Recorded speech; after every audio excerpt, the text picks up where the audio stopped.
All right, fight fans, joining us now, friend to the room, the monster, the chosen one. He goes by many names, Mr. Edgar Berlanga. What's up, brother? What's up, man? Look, it's been a while. Thank you for joining us. So much to talk about. You know, I want to jump right into it, Edgar. Look, it's been all over the boxing news this last week about you parting ways with Top Rank, and I just read an article yesterday earlier today, Bob Arum saying that one of the reasons why you guys parted ways is because you wanted your career to go to a certain pace that they didn't feel you were ready for. I want you to address that first. I mean, so, you know, with me, right, I feel like right now I'm in a situation where, you know, I want to prove myself, you know, and they gave me an option. You know, they was giving us options that we didn't like. As fighters, you know, we wanted to fight like a guy named, you know, John Ryder. You know, Canelo about to get their fight. Yeah, and you know, we wanted that fight with him, and you know, his team wanted it, I wanted it. You know, I know you guys seen on social media, I tweeted it out like, yo, let's get the fight going, you know, and it just didn't happen. You know, obviously, you know, I'm out here I want to prove myself that I'm the best at 168, you know, and obviously it's just taking that larger step where those type of opponents, you get what I'm saying? Yeah, so when they say that they don't believe that you can, you know, that you're ready for that, what did they say in these meetings? What are they saying? You're not ready, Edgar, you need a couple of other fights. Is that what they're saying to you? Yeah, you know, just like trying to slow me down. And for me, I just feel like, you know, I just want to continue to grow as a fighter. I feel like I'm not a co-main event fighter. I sold out, you know, the Hulu Theater. I did amazing numbers. I fought top level position, being not at my full potential, meaning like because of my injury last year, you know, obviously with the whole torn bicep thing, you know, and me coming back so soon and fighting these bigger fights, you know, main event, bright lights and stuff. So I just feel like right now, like, you know, I'm in a situation where I feel like I'm ready for that step up, you know, to get those big fights. How do you feel about how they guided your career so far? Because they kind of made you a star. Well, I know your knockouts made you a star, but how do you feel about how they guided you? No, you know, I take my hats off to them always, you know, and you know, like I always said, you know, it's business at the end of the day. You know, you move on, you know, you have a relationship with promoters, and you know, you just move on. People said that you know, I got dropped. You know, we didn't get dropped, you know, we just parted ways. You know, it was disagreements, you know, a lot of disagreements that was happening and stuff, and you know, we just decided to just, you know, obviously part ways. When did it start, though? When did the shift start? Because for a long period of time, you guys had an amazing relationship, but there had to be a point where, you know, the meetings weren't going well, the disagreements happened more often. When did that shift start? Last year, you know, like I said, we wanted, you know, the John Ryder fight, and we wanted to make the fight happen. And yeah, man, like pretty much it was just that. Was it before your last fight or after your last fight? Yeah, this was after my last fight. Oh. What's the story with Jesse Hart that people are talking about now that was a potential opponent? How did you feel about that potential fight, and why did that not make sense for you? Yeah, I mean, for me, you know, because look, I wanted to, right now, like I'm in a position where, you know, I could get these type of fights. You get what I'm saying? And right now for me, it's about legacy, like, and also the money. You get what I'm saying? Like you mix everything in. And with me is like, you know, I don't duck no smoke. I come from the trenches. You know what I'm saying? I'm from the projects. I'm a kid that came from the mud. So it's like I'm not ducking nobody. You get what I'm saying? Like, right. If I have to fight, you have to fight. But at the end of the day, it gotta make sense, you know. And we wanted a much bigger fight. You get what I'm saying? So people are out there tweeting and going on social saying that I'm ducking a certain person, where that's not the case. You know, I wanted to fight somebody that's way above his level. You get what I'm saying? That, which is like a guy like John Ryder that's gonna fight Canelo next. You get what I'm saying? So that right there, like I wanted to nip that in the butt. So what if they would have offered you somebody like Jesse Hart, but with a big payday, like with more money than you would normally get? Would you have taken it? I mean, yeah, definitely too. You know, obviously, you know, so money was an issue too. It has to make sense. He said it has to make sense. You know, that dough. You get what I'm saying? Yeah. And you know, obviously, with a guy like him, you know, we ain't gonna get this. You know, with a guy like, you know, like John Ryder, who was picturing like, and then he wanted to fight. You know, so we like, wait, this guy's from the UK. He got London. I got Puerto Rico. You get what I'm saying? He's about to fight. He's in a position where to fight Canelo. You know, I beat him, you know, then I'm in that position where, you know, it could possibly be a match with Canelo as well, you know, like I got a whole country behind me. So like I'm looking at it now like a businessman, you know, just like Canelo's doing, just like Floyd is doing, all these guys, man. De La Hoya, you know, you can look for the good fights, big fights, and you make that money. Yeah, it has to make sense. I mean, boxing doesn't last forever. It's a short career for most fighters. Yeah. So you got to think ahead. Now, you're obviously a hot free agent, no question about it. We've had Oscar's recently on our show. Oscar De La Hoya, Eddie Hearn is on with us every week here at the Zone, and they both had shared interest in you being a part of their promotional companies. First, have you spoken to either promotional company, Eddie or Oscar, and how do you feel about those guys being interested in you?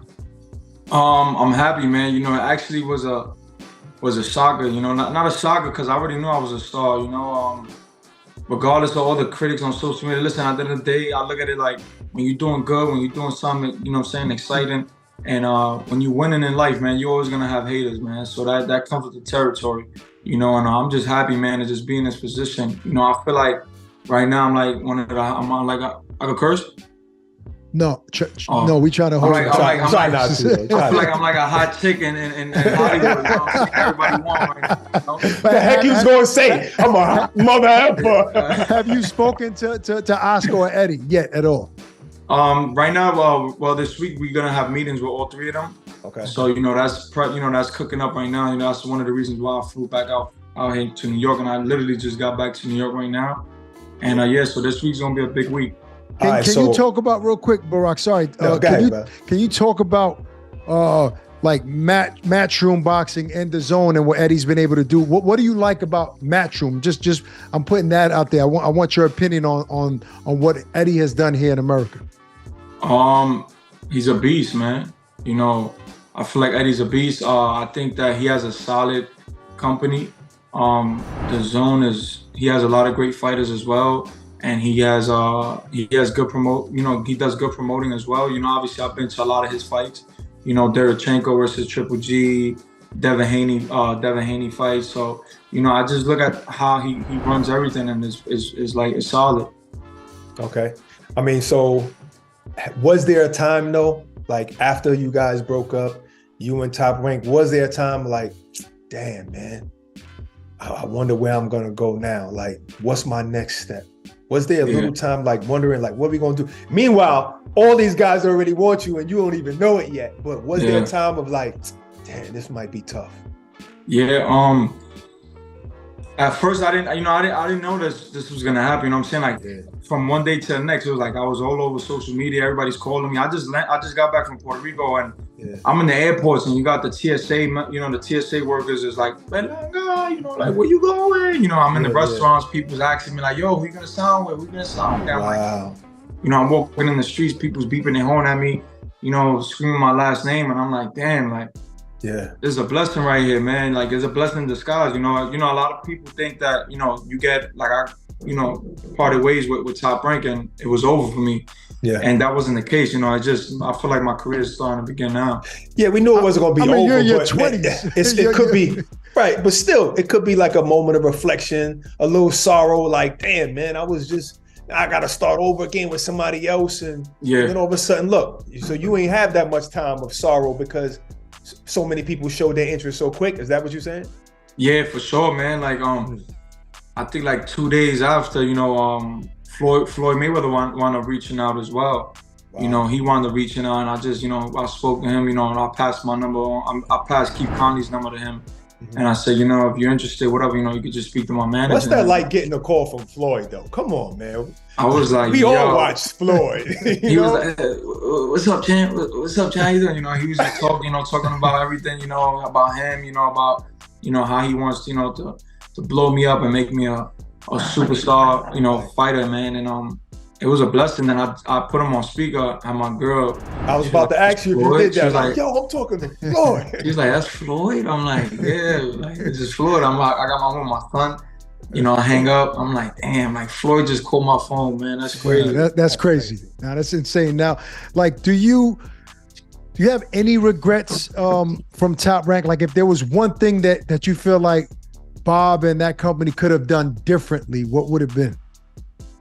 Nah, I mean, you know, I don't want to. I'm not speaking nothing bad. They, you know, with them, man. Like I said from before, you know, like I feel like, you know, we didn't have the same ideas. You know, they had a certain way of wanting to do things. We had a certain way of wanting to do things. You know, and that's the reason why we're here now. So I don't really have nothing to say. You know, I feel like they did an amazing job as well. You know, on building my career and getting me to where I'm at now. Absolutely. So, who would you say right now has the most fighters for you that you want to fight in their stable? That's a good question. You know, you got Al Heyman, you know, who has a lot of the 168 fighters. But then you got DAZN that has Canelo, and you know, that's a fight obviously everybody wants, you know, and people could say, you know, Berlanga's not ready, you know, but that's just, you know, that's for me, that's just the critics talking, you know what I'm saying? At the end of the day, a fighter gotta believe himself, you know, and that's true. I feel like, you know, you don't know if you're ready until it's there. You get what I'm saying? Right. And for me, it's like, I feel like, you know, I've been boxing for all these years, man, and you know, I went these rounds that I went, and you know, I gained the experience, and you know, like I said, my next fight, you know, I want to, you know, this next fight now that's coming, you know, I would like to just, you know, wet my feet a little bit, you know, from this little layoff that I had, and then from there, you know, move on and get a big fight. Edgar, let's say. But I do feel like Eddie Hearn has a lot of stables as well, you know. So the top guys in that division, you got Canelo, right? And then you got guys like Benavidez, Plant, Morrell, you know, guys like that. Those are like the top guys, you know, and that's PBC. Yeah. And then you got Canelo, who, you know, he's just whoever. He's Eddie Hearn right now. And also you got Oscar De La Hoya, wwho's been successful, has been taking part in so many of those fighters' careers. Yeah, all of sure. the guys, all of the, you know, Al Heyman's guys. I mean, from Floyd fights, from Canelo fights. So obviously he knows what he's doing. But Edgar, let's say, you know, you were at the finish line and there's a 4-horse race there. You got Eddie Hearn, Oscar De La Hoya, Al Heyman, those 3 guys, and they're racing towards you. Who's leading that race? Who's winning that race right now?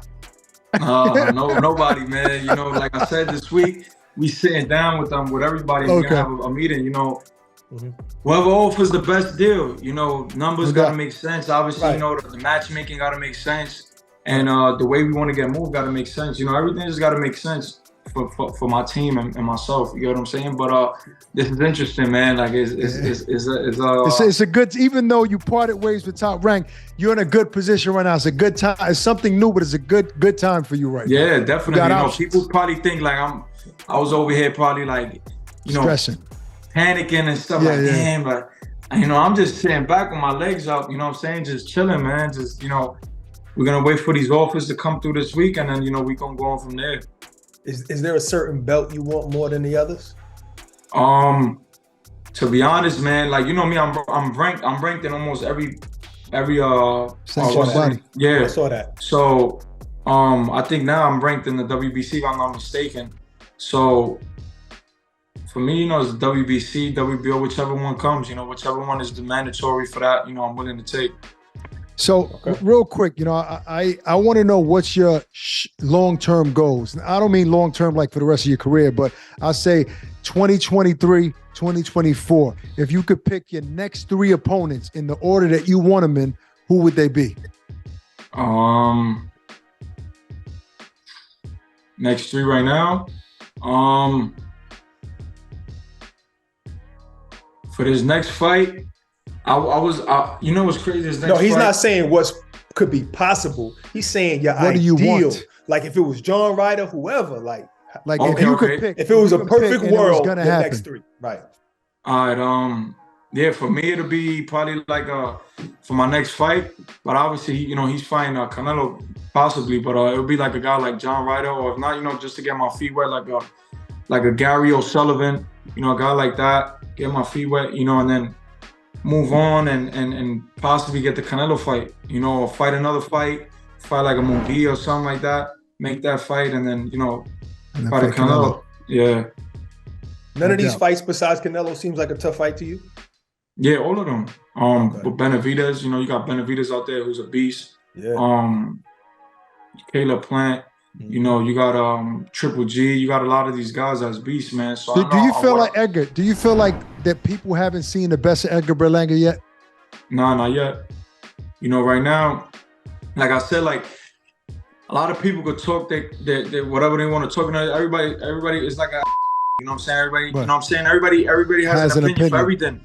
You get what I'm saying? So for me, it's like I just move in my pace, you know, and I know when the time is right, I'm gonna be ready for these big fights.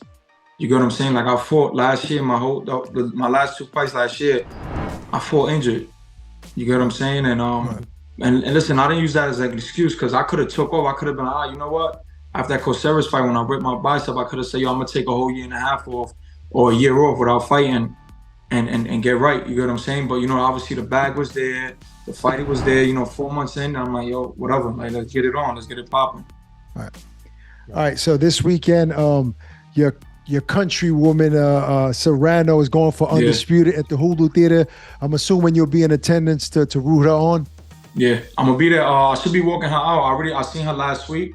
Wow. You know, we was at a gender reveal and stuff. So you know, when I told her, so I'm gonna walk. You know, she asked me. I told her like, listen, I'm gonna be there for you, supporting you. So I'm gonna walk you out. That's so I'm gonna be there rooting for her, man. You know, she's doing something that no Puerto Rican fighter's ever done. And she's gonna make history. You gotta get your lyrics ready.